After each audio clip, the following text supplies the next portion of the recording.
आज Doubtnut app download करें। Doubtnut पर अपने सभी गणित, रसायन विज्ञान, भौतिक विज्ञान और जीव विज्ञान के डाउट्स का करो सफाया। बस प्रश्न की फोटो खींचो, एक ही प्रश्न को क्रॉप करो और तुरंत वीडियो सोल्यूशन पाओ।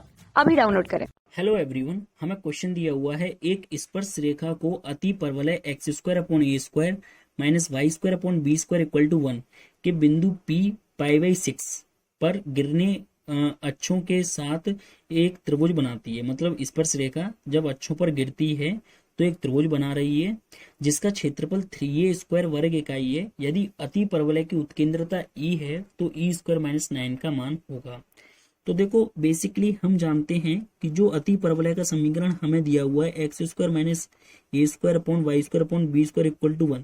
तो बेसिकली अगर इस हमें कोई बिंदु p थीटा दिया हुआ है तो बेसिकली इसका मतलब क्या है कि इस बिंदु के निर्देशांक हमारे a sec theta coma b tan theta है। ठीक है ना। तो बेसिकली हमें यहाँ पर जो थीटा का मान हमें पाई/6 दिया हुआ है, ठीक है, यानी 30 डिग्री दिया हुआ है। तो सेक 30 डिग्री का मान क्या होता है तो हम जानते हैं कितना होता है। वैसे cos 30 डिग्री का मान √3/2 होता है। तो सेक 30 का मान हो जाएगा 2/√3 और tan 30 डिग्री का मान तो हम जानते हैं कितना होता है 1/√3। तो बेसिकली बिंदु P के निर्देशांक हमें क्या मिल गए, बिंदु P के निर्देशांक हमें मिल गए 2a/√3 b/√3। अब हमें क्या करना है कि हमें इस बिंदु पर स्पर्श रेखा खींचनी है। तो देखो बेसिकली ये अगर हमारा अति परवलय है और अगर मैं कोई बिंदु a x1, y1 ले लूं तो बेसिकली x1, y1 पर इस अति परवलय के लिए स्पर्श रेखा का जो समीकरण होता है वो हमारा होता है x(x1) upon a² minus y(y1) upon b² equal to 1। तो ऐसे ही मैं बिंदु P पर स्पर्श रेखा का समीकरण लिख सकता हूं।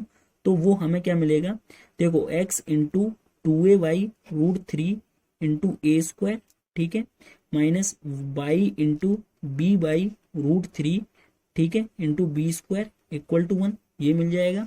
तो देखो यहाँ से एक तो a से a कट जाएगा तो 2y√3 इंटू xy है, ठीक है, एक b से एक b कट जाएगा बेसिकली, तो 1/√3 into y upon b equal to 1। तो ये बेसिकली हमारा क्या आ गया, स्पर्श रेखा का समीकरण आ गया। अब क्या होता है कि ये स्पर्श रेखा हमारे बेसिकली अक्षों पर गिरती है। यानी सपोज करो कि स्पर्श रेखा जैसे कि एक कोई रेखा है तो ये अक्षों पर गिर रही है तो कुछ ना कुछ यहाँ मान दे रही है, कुछ ना कुछ मान यहाँ दे रही है, ठीक है ना।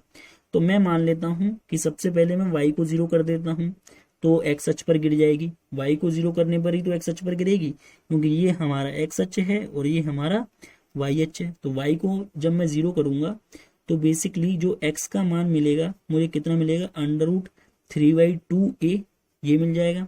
जब x को 0 करूंगा तो बेसिकली मुझे y का मान कितना मिलेगा, जब x को 0 करूंगा तो y का मान मुझे माइनस √3b मिल जाएगा। तो बेसिकली ये हमारा आ गया, ठीक है ना। तो अगर हम इनको बिंदु C बोल दें, सपोज करो कि बिंदु C के निर्देशांक हमारे हो गए, क्या हो गए बिंदु C के निर्देशांक √3/2a, 0 और बिंदु D के निर्देशांक हमारे क्या हो गए 0, माइनस के √3b, ठीक है। तो सपोज करो कि ये बिंदु C है, ये बिंदु D है।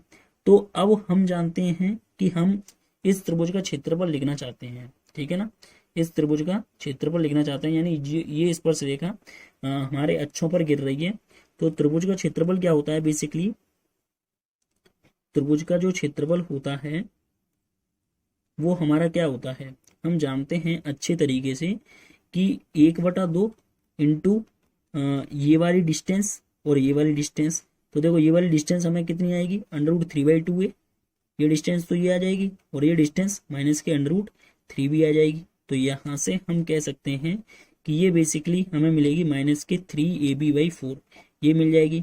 अब देखो चूंकि जो क्षेत्रफल तो हमारा एक धनात्मक राशि होती है, कभी भी नेगेटिव नहीं आती, तो इसलिए ये माइनस आ रहा है। अगर a और b अगर दोनों पॉजिटिव हैं तो मैं क्या करता हूँ, बेसिकली इस पर मापांक लगा देता हूँ क्योंकि क्षेत्रफल कभी भी ऋणात्मक मान नहीं देता। तो इसलिए इस क्षेत्रफल का मान हमें 3ab/4 मिल जाएगा।